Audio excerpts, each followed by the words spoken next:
Kviečiu pasisakyti mūsų patį pirmą pranešėją, mūsų visų technologijų pagrindinį smegenų centrą,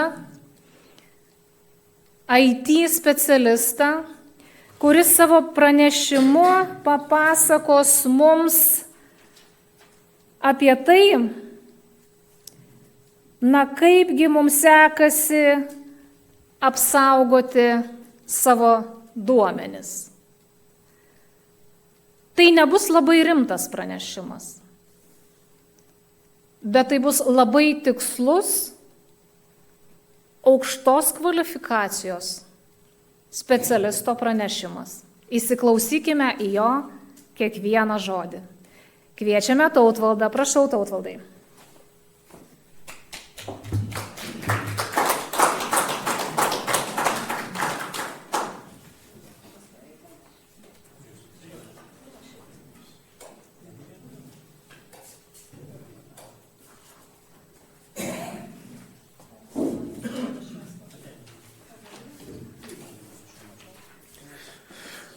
Taip, sveiki. Aš trumpai pristatysiu, jeigu kas ko nelabai suprasit, nesupykit. Čia, aišku, nelabai jau taip giliai kapstysiuos, tiesiog bandysiu paviršutiniškiau, kad kuo būtų aiškiau. Tai gerai, tada pradedam. Turinys. Taip, dabar papasakosiu, kokie dažniausiai renkami duomenys yra. Reiškia, paskui kaip atrodo duomenys duomenų bazėse, nes anąkart buvo kalbėta tiesiog apie duomenys, kaip jos galima pasiekti esant administratorių sistemų, bet kaip jie atrodė, nebuvo demonstruota. Taip, tada papasakosiu, kokie yra populiariausi rinkimo duomenų tikslai. Parodysiu vieną iš piktnaudžiautojų, gal žinosite. Paskui kokios yra tų duomenų rinkimo technologijos, kokiom priemonėm jas renkamos yra. Ir šiek tiek kaip galima apsisaugoti nuo to. Tada apie Google naują technologiją papasakosiu šiek tiek ir supažindinsiu su šaltiniais. Tai va, gal teko susidurti su žmogum, kuris teigia, kad jam nerūpi privatumas, nes neturi ko slėpti. Tai aš pasakysiu, kas čia yra. Čia yra lygiai tas pats, kas pasakyti, man nerūpi žodžio laisvė, nes aš neturiu ką pasakyti. Kita skaidrė. Tai va, dabar apie duomenis. Pirma nuotrauka. Pinigai. Dabar kiekvienas žinome, kad pinigai dažnai būna elektroniniu būdu. Reiškia, mėgsta jie pinigus kontroliuoti pas žmonės esančius. Reiškia, kur jie išleidžiami, kaip jie išleidžiami, kiek jų yra, kiek kas turi jų ir panašiai. Taip, kita nuotrauka. Sveikata. esveikata.lt. Šitą dalyką labai piktnaudžiautojai mėgsta. Reiškia, kalba apie visokias mikroschemas ir taip toliau. Tai viena iš piktnaudžiautojų parodysiu kitą nuotrauką. Išsilavinimas, kaip žmonės, kokiais pažymiais mokosi, kuo jie domisi ir taip toliau. Šitas galbūt aktualu yra darbdaviams ir šitiems prekiautojams. Nes būna tokių, kurie, sakykim, susidomėję yra elektronika, panašiai, tai jie dairosi elektronikos prekių įvairiausių, tai šitom galima pasinaudoti. Toliau.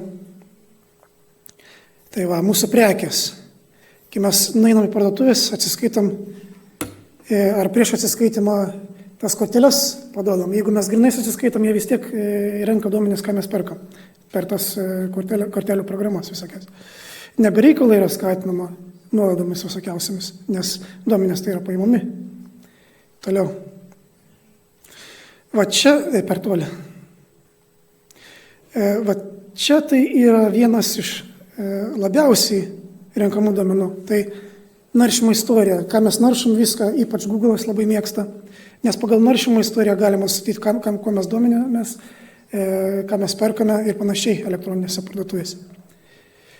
Taip, toliau. viena iš priemonių, šiek tiek anksčiau negu apie priemonės. Manau, teko matyti kažką panašaus po nuorodomis. Paspaudus Facebook'e kur nors ant kažkokios nuorodos yra išmetamas šitas, reiškia, dalykas, UTM parametras. Čia yra šaltinis, tai yra Facebook'as nurodomas, yra iš kur reiškia ir panašiai. Tai tokiais būdais jie žino, kur kas naršo reiškia. Čia pats Facebook'as šiuo atveju, bet ne tik Facebook'as, daug kas irgi mėgsta tokius dalykus naudoja. Taip, toliau. Dabar kaip atrodo duomenys duomenų bazėse. Čia yra pavyzdys iš programos kodo. Matot, reiškia, slaptažodis, sakykim slaptažodis, šiuo atveju rodysiu tik slaptažodį. Matosi, koks yra slaptažodis. Tai jeigu, sakykim, aš esu administratorius duomenų bazės ar serveras, sakykim, tai aš galiu matyti, reiškia, visus duomenys šitos. Toliau. Na, ir kaip atrodo užšifruotas. Tai va, pažymėjau, nieks nesupras, nieks nepasakys, kad čia yra 1, 2, 3, 4, 5, 6. Šiaip atgal, per daug, nereikia taip toli. Reiškia, galima tą patį padaryti ir su elektroninio paštu, ir su visais kitais duomenimis, netgi su ID, nors aišku, nėra prasmės šitą dalyką daryti. Bet, pavyzdžiui, sakykim, norint neatskleisti elektroninio pašto ir kitų, sakykim, kritinių duomenų, galima juos irgi šifruoti. Bet ne visi tai daro, aišku. Sakykim, gal pastebėjot kas nors, kai apsiperkat kokiam pigu.lt, iš karto ateina žinutė iš kurjerio, tariamo kurjerio. Tada iš karto kyla klausimas, iš kur jie gavo tos duomenis. Kaip jūs manot? Kodėl daugelis svetainių būna paslaugos už dyką? Jas iš tikrųjų nėra už dyką, nes duomenys yra prekiaujami duomenys. Jūs negaunat nieko, o jie gauna pinigus už tai. Taip, toliau.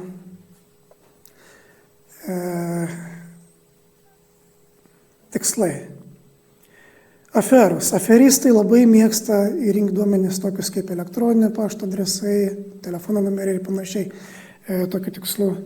Tokiu būdu jie reiškia atsiunčia savo visokiausias sakykime, pasiūlymus viliojančius ir panašiai. Šantažai. Galima kažkokio asmenį, sakykime, sekti, rinkti, ko jisai domisi, ką jisai žiūri, sakykime, taip toliau, ar kokį jisai, sakykime, turinį turi kompiuteryje ir tokiu būdu galima jį ar užverbuoti, sakykime, kaip agentą, ar kažką tais iš jo prašyti, reiškia, sakant, kad šitie duomenys bus paviešinti. Dirbtinio intelekto apmokymams. Taip, tai čia reiškia įvairiausi duomenys. Sakykime, jeigu aš noriu apmokyti dirbtinį intelektą, kuris generuoja, sakykime, paveiksliukus, nuotraukas, panašiai, tai tie duomenys, aišku, bus nuotraukos įvairiausios. Ar iš socialinių tinklų, ar šiaip nuotraukos, kokiam nors Google ir panašiai. Arba, sakykime, kalba, jeigu, sakykime, aš noriu kažkieno tais balsą klonuoti, tai aš turiu to žmogaus balsą paimti, kaip duomenys įvesties. Šitą galėtų mūsų teisininkė labiau papasakoti. Kitas. Toliau. Taip. Prieiga prie savo, ne savo paskyros, tai yra slaptažodžiai visokiausi, vartotojo vardai, elektroninio pašto adresai taip pat. Ir kiti. Toliau. Ar pažįstat? Dar ne. Dar ne. Bet labai matytas. Labai matytas. Čia yra vienas iš piknaudžiautojų, kuris baisiai gąsdina žmoniją savo pasisakymais. Tai yra Hararis. Yuval Noah Harari, tai yra Klauso Švabo patarėjas.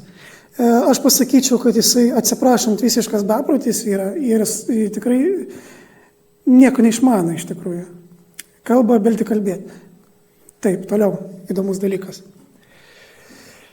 Taip, dar paskui pabaigoje šitos skaidrės pademonstruosiu vieną nuotrauką.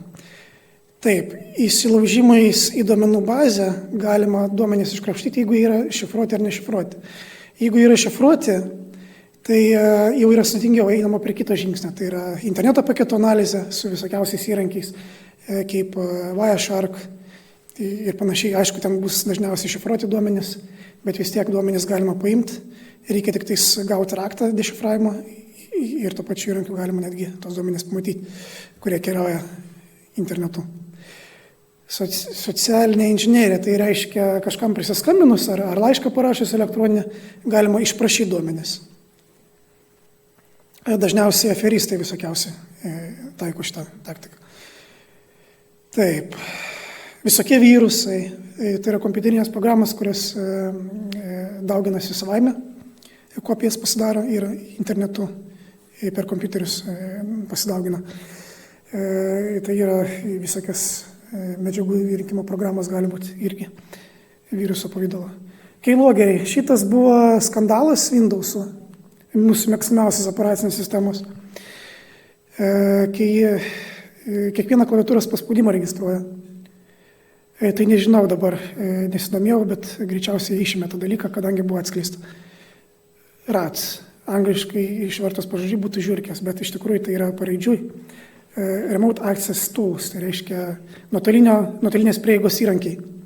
Tai sakykime, aš dabar noriu kažkokią kompiuterį kontroliuoti, tai aš, reiškia, tais įrankiais naudojuosi. Toliau, techninė įranga, va, tą ir parodysiu jums. Visokios antenos, mikroschemos, kabelis būna integruotas ir taip toliau. Tai tas, reiškia, dokumentas vadinasi NSA ANT katalog. Jis nėra labai naujas, gan senas, bet vis tiek jau buvo šios technologijos. Tai dabar kita skaidrė, vienas iš pavyzdžių. Tai čia yra elektronikos komponentų rinkinys, kaip matot, į laidą.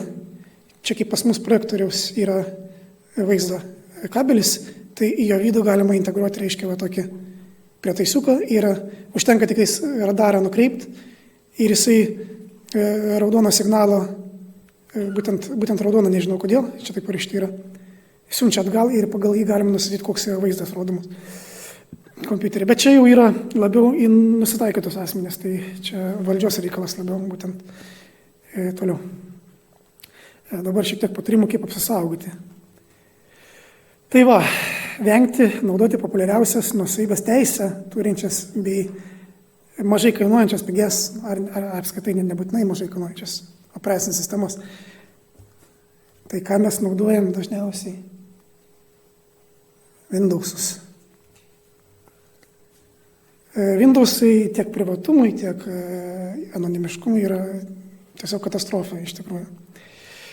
Ir taip pat vengti naudoti visokiausių aplikacijų komercinių.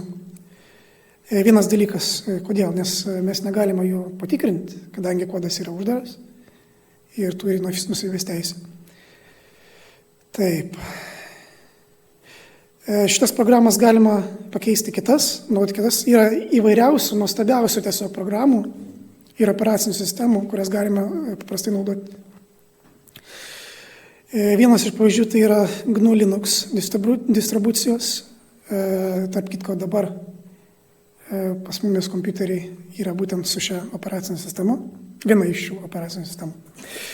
Dabar šitos skaidrės yra rodomos ne per PowerPoint'ą Microsoft'o, o per LibreOffice Impress. Tai čia būtų alternatyva. Puikiausiai skaidrės rodomas, viskas tvarkoja. Aišku, čia tema gal netokia yra, šiek tiek tekstas išeina, bet čia dėl temos. Taip. Mokytis. Mokytis tai yra gyventi.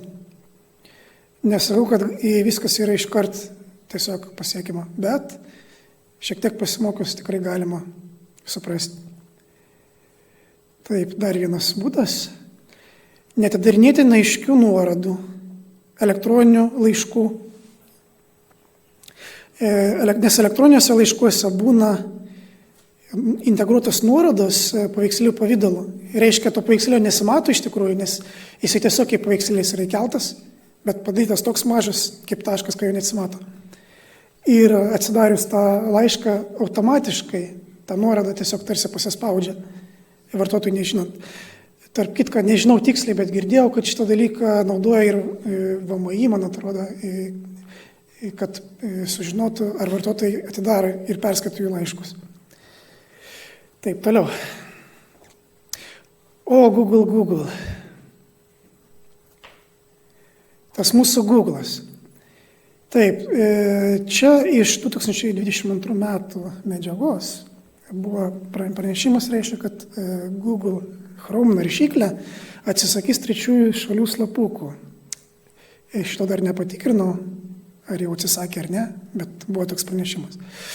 Taip, atsisakys, bet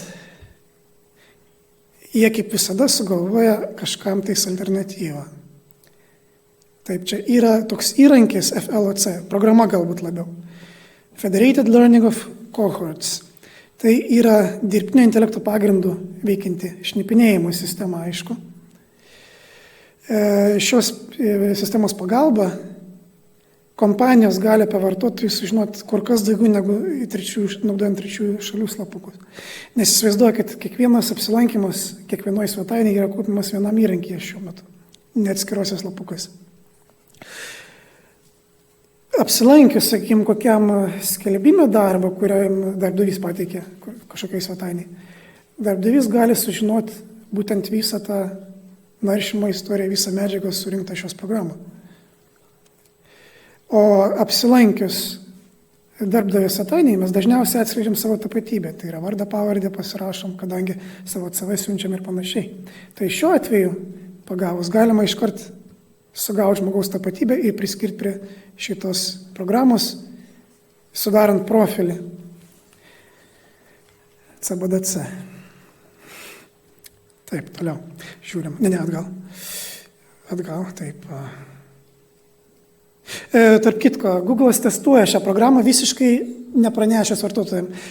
Keliose šalyse jau jinai veikia, tam yra nuoroda, čia aš jūs nepateikiau. Jeigu kažkam įdomu, galėsiu pateikti, bet Lietuva ir dauguma kitų šalių nėra įtraukta į šios programos testavimą. Vos kelios šalis.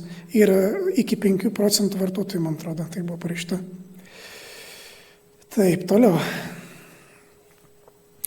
Iš šitų operacinių sistemų, kurias minėjau, GNU Linux, gal neskubam. Taip, į lietuvišką buvo taip pat, dabar jinai galbūt nepalaikoma, net naujinama, bet yra jinai vis dar, tai vadinasi lietukas. Taip pat yra, aišku, ir angliškų pasirinkimų.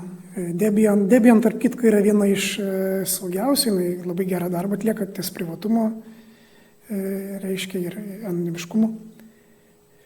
Toliau yra to paties Debian pagrindu, tai yra Ubuntu. Galbūt girdėtumis, jinai gan populiari yra iš tikrųjų, net to pacientrė galima kompiuterį nusipirkti šią operacinę sistemą. Toliau aš naudoju ir šiuo atveju taip pat mūsų įranga Arch Linux. Jinai, aišku, labiau skirta galbūt pažangesniems vartotojams, nebent jeigu turit kokį nors IT specialistą, kuris gali jums ją paruošti naudojimui, tai nebūtų taip sudėtinga. Toliau dar Fedora, taip kitko, lietukas, man atrodo, Fedoros pagrindu yra. Taip pat. Kita skaidrė. Pavyzdys. Vartotojo sąsaja. Atsidarius Windowsus nedaug ir skirtus iš tikrųjų, taip čia yra, reiškia. Įrankių juosta apačioj. Programos atidarytos, neatidarytos. Atidarytos yra pažymėtos. Čia, aišku, keli langų pavyzdžiai. Taip, kad gan viskas naujoviškai atrodo ir taip stipriai nesiskiria nuo tų Windows. Kita skaidrė. Dar vienas pavyzdys. Tamsi tema. Irgi galima tiesiog pasirinkti. Kita skaidrė. Taip, viena iš programų minėjau LibreOffice, tai būtų alternatyvos. Wordams būtų alternatyva LibreOffice Writer, visiškai nemokama, nieko nekainuoja, atviro kodo programa. Tas pats, tie patys Wordai, galim sakyti. Toliau Microsoft Office, PowerPoint, tai va, dabar naudojama čia, kuris matot skaidrės, LibreOffice Impress. Excelio alternatyva yra LibreOffice Calc, taip pat esu bandęs, puikiausia programa. Galbūt kažkuom jinai gali ir nepakeisti Microsoft Office, bet įprastiems darbams tikrai tinka.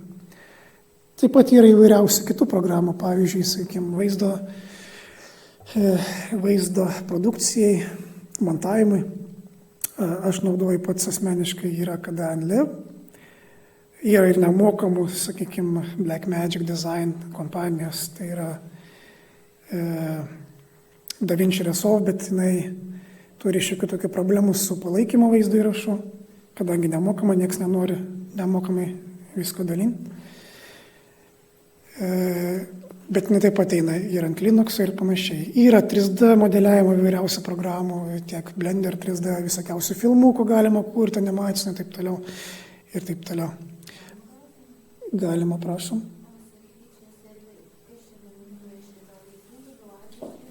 Aš nelabai girdžiu mikrofoną. Kad girdėtų žmonės nuotoliniu. Klausimas būtų, jūs kur minėjo tas programas, kur jūs minėjo, čia būtų kur serveriai ir kas per kompanijos, iš kuri kraštai sukūrė, gal taip paklausiu. Serveris yra serveris, jis nepriklauso nuo programinės įrangos. Šitos programos yra tiesiog aplikacijos, kurias mes dažnai naudojam, tai yra visokie ofisai. Kaip? Kas kūrėjas tų programų? Šiaip mes patys, žmonės. Mes bet kada galim kodą patikrinti, bet kada galim kažkokią papildomą funkciją įprogramuoti, jeigu norime. Tai jūs naudojatės programom, kažkokiom, tai kas jie sukūrė, tiesiog įdomu. Kaip alternatyva? Paprasti žmonės, programuotojai. Taip, savanoriškai. Tas pats ir su operacinėm sistemom, kurias minėjau. Visiškai atvirą kodą galima jas ir patikrinti ir visą kitą. Norėjau paklausti, daug turiu pažįstamų, kurie naudojasi Facebooku ir yra pavagiamos paskyros ir po kiek laiko gauni, kad nori pakviesti į draugus. Žinau, šitą dažnai taiko irgi aferistai. Šitos dalykus, kaip nuo jų apsisaugoti, tai čia jau yra ir rekomendacijos paties Facebook'o ir visų kitų. Tai yra galvoti sudėtingesnį slaptažodį, bet to neužtenka. Dabar yra 2 žingsnių autentifikacija.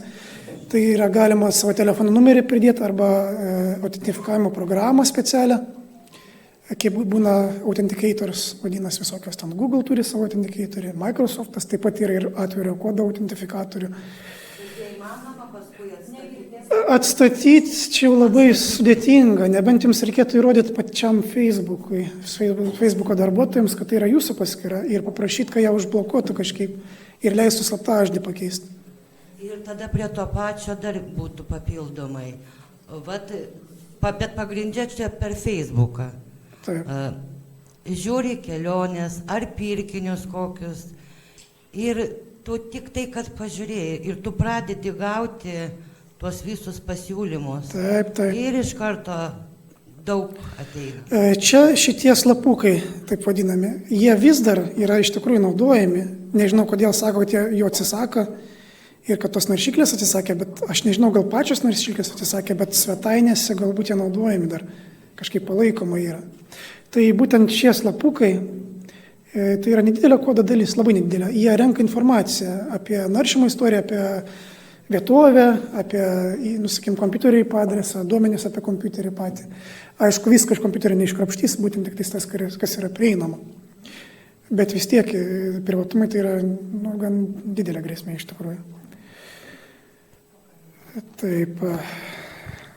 Gal galima atgal skaidrę dar? Jeigu yra klausimų nuotoliai besižiūrintiems, besiklausantiems, taip pat ir nuotolinių žiūrintys žmonės gali paklausti.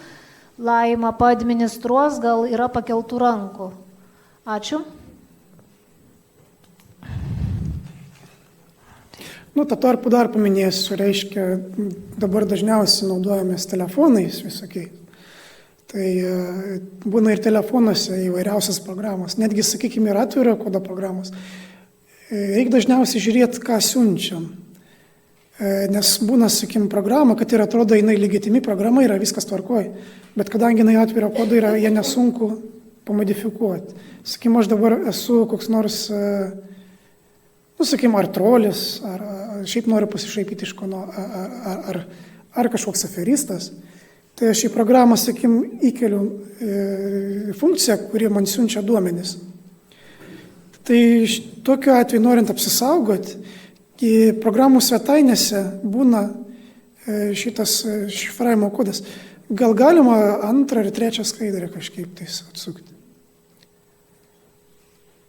Parodysiu, kaip panašiai atrodo. Jis iš tikrųjų yra panašus. Atgal, kur, dar atgal. Atgal. Čia. Būna panašus, iš tikrųjų netoks, bet labai panašus šifras. Jisai reiškia, kiekviena programa pati yra paimama ir sugeneruojamas būtent toks šifras. Net užtenka vieną skaičiuką programai pakeisti, vieną bitą, taip vadinamą, vieną tuką arba nuliuką, ir jau generuojas visai kitas šifras.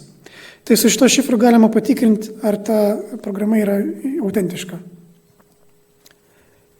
Tai va, žiūrim, ką siunčiam, žiūrim, ką naudojam. Visų duomenų jie surinkti negali iš tikrųjų iš mūsų. Tai gali jie tik tais tuos, kuriuos mes leidžiam jiem. Taip kad duomenų saugumas taip pat ir nuo mūsų priklauso. Tai jeigu klausimų nėra, ar yra dar klausimų? Yra. Tai išvada kokia?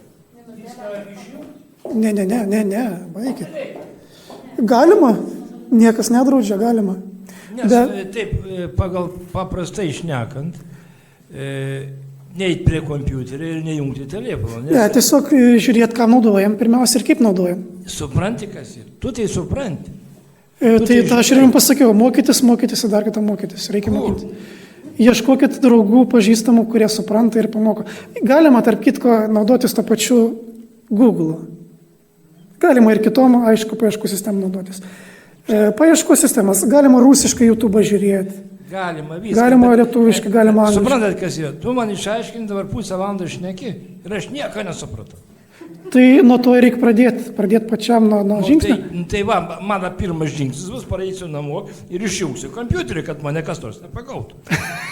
Ne, taip išeina, Galima ir taip daryti, bet...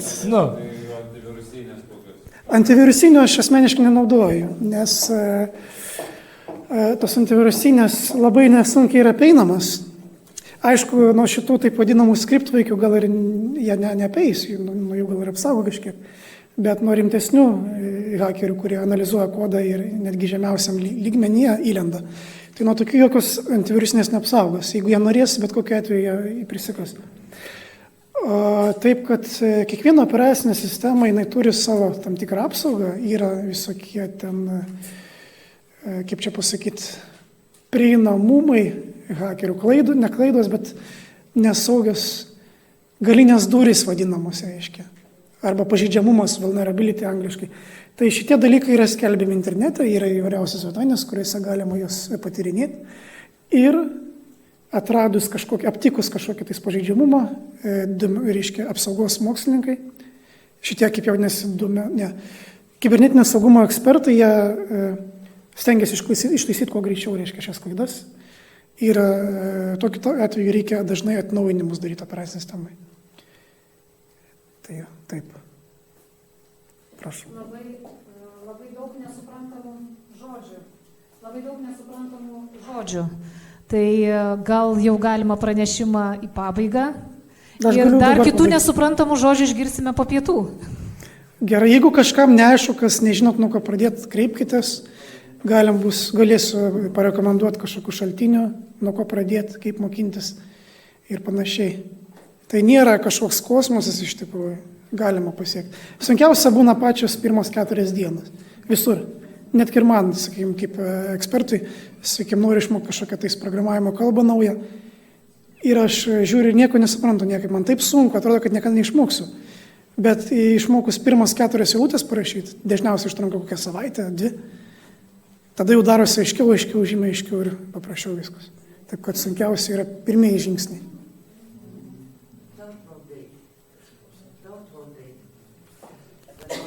Jau yra garsiai. Sakykit, tai bet aš neišgirdau,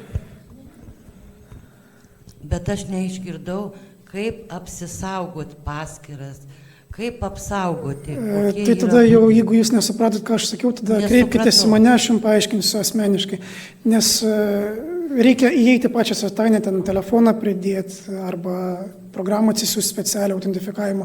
Ir pačiam Facebook'e yra nustatymai, kaip galima 2 žingsnių autentifikaciją atlikti. Dar porą klausimų. Aš čia matau bėdą šitam reikalė, aš suprantu, taip, aš irgi žinau, kur ten eit, kur ką, bet... O negalima būtų tau kaip programeriui padaryti, tą pačią appsą programą, tu paspaudai, jisai pats nuėjo, ten žmonėm padarė, nes man nėra kosmosas, bet yra žmonėm, kuriem tai yra kosmosas ir visada liks kosmosas ir su to reiks įstaikyti. Tai aš visada žiūriu, kaip viską supaprastinti. Galima, bet bus dar sudėtingiau, žinau. Tu kaip hakeris, paspaudė man tos programos, bum, bum, bum, viskas žmogui, tie dalykai įvyko. Įmanoma, bet bus dar sudėtingiau, nes reikės prisijungti, vis tiek reikės specialisto. Jeigu žmogus nesupranta, tai jis geriau tegu jaunesnių paprašo, nes jaunesni tikrai žinos šitą dalyką. Tikrai žinos. Čia nebūtina kažkokio eksperto būti. Paprastas jaunas žmogus jisai tikrai žinos, kuris naudojasi Facebook ir panašiai. Kuris angliškai supranta galbūt. Ne visi irgi turi jauną žmogų. Tada nieko negalim pagelbėti. Net Facebookas negali padėti tada tokio. Kuo toliau, tuo daugiau nesuprantamų žodžių. Gal padėkosime už pranešimą? Paplosime.